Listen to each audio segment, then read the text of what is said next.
So again, the Minneapolis City Council has voted to defund the police in an utter complete absurdity. As I said yesterday, and I'll say again, make no mistake, this is going to get people killed.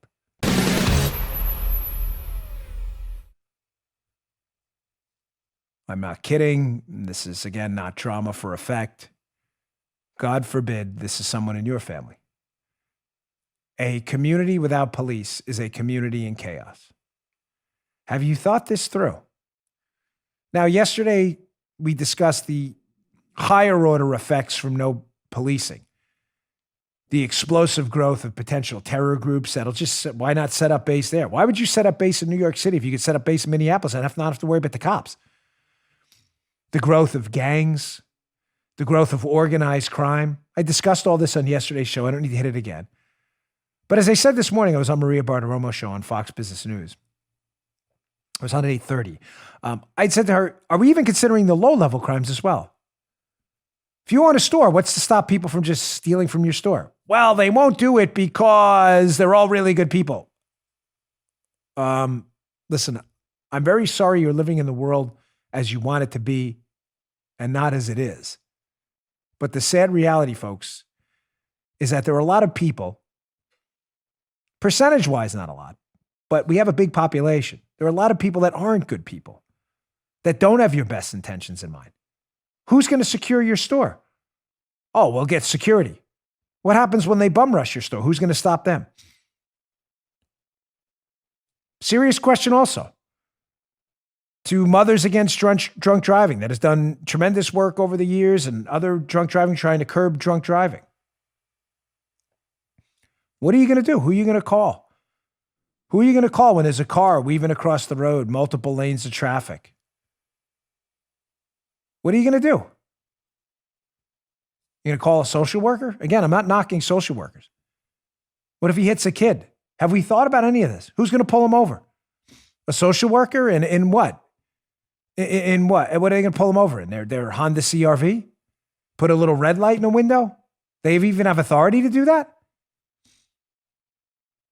You have a subway system, a bus?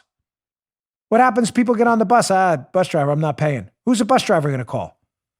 Again, who's he going to call? The Avengers? Who's he going to call? Have you thought any of this through? Your house is burglarized. There's someone in your backyard literally ripping at your screen. Happens all the time. Who are you going to call for that? Shockingly, after being questioned on this yesterday, as you can see, we played it on yesterday's show, clip of Lisa Bender from the Minneapolis City Council who's voting for this absurdity. This is a dangerous person. I'm not kidding. I don't mean physically dangerous to you. I mean enacting and supporting policies that will undoubtedly put your life in danger. I am not kidding. Lisa Bender from the Minneapolis City Council, I played some clips with her yesterday home at Allison Camerata, who had absolutely no answers as to what plan B is going to be once you disband and defund the police, is now doubling down. She was on with Wolf Blitzer last night and has not backtracked from this absurdity one bit. Here's Lisa Bender doubling down. Lisa, you're pledging to dismantle the Minneapolis Police Department. What exactly does that mean, and why do you think it's past the point of simply engaging in some significant reforms?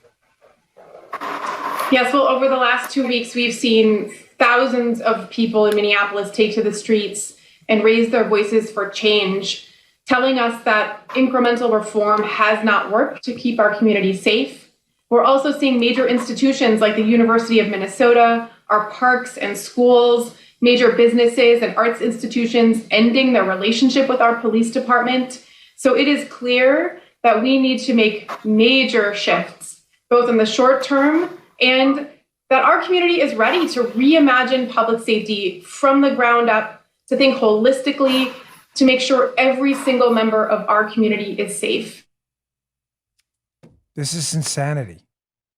This is what we would call, when I was doing my master's degree in psychology, a word salad. She's just making it, she's throwing the buzzwords in there. Did you hear it, Joe? We're going to holistically reimagine public safety. What the hell does any of that mean? Liberals do this all the time. I don't want you to have to buzz it out, Joe, because I don't want to create edits for the show. Given the time crunch we're on today, it'll make sense tomorrow. But this is them bathing you in bull.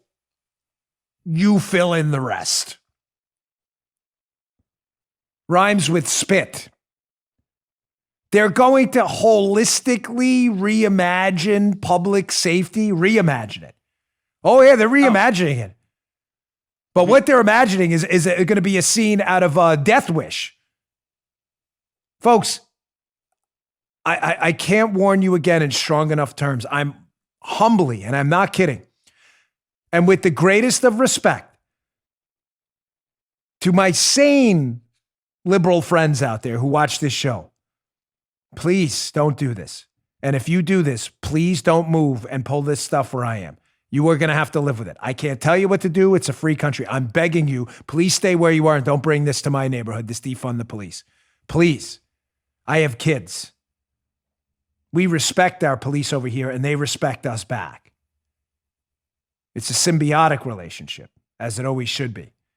If you want to crap on your police because of a couple bad apples and defund them, it's the wrong thing to do, but don't bring that over here, please. You just heard The Dan Bongino Show.